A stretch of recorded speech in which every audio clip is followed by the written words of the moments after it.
stand united for our rights and future. This is our moment to rise and be heard. We stand united in our demand for justice and equality for all. রাজনৈতিক জোট ও আন্দোলনের ভিত্তি Islamic আন্দোলন বাংলাদেশ ও বাংলাদেশ জামায়াত ইসলাম সহ নানার ইসলামপন্থী দলগুলো একের পর একটি বড় জোটে প্রায় 11 জোটে একত্রিত হন তারা, যাতে নির্বাচনের আগে এক ইসলামিক বাদশক্তি হিসেবে মাঠে গড়ে ওঠে এক নতুন আসন সমঝোতা।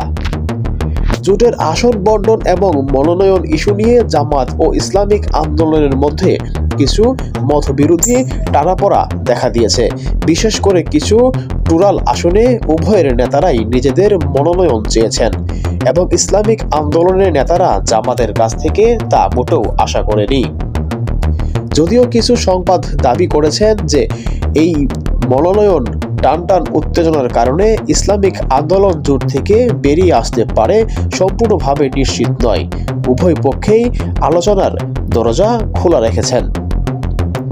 ফয়জুল করিম বা ইসলামিক আন্দোলনের বক্তব্য, মুফতি ফয়জুল করিম জোটবদ্ধ রাজনৈতিক বিরোধিতা ও জামাতের সঙ্গে সম্পর্ক ছিন্ন করার মতো কোনো স্পষ্ট ঘোষণা দেননি, বরং তিনি জোটের ঐক্য লক্ষ্য এবং সমঝোতার মাধ্যমে সমস্যা সমাধানের আহ্বান জানিয়েছেন। মুফতি ফয়জুল করিম জোটবদ্ধ রাজনীতিক, তিনি কখনোই সম্পর্ক ছিন্ন করার মতো কোনো স্পষ্ট বার্তা আজ পর্যন্ত বা এখন পর্যন্ত দেয়নি।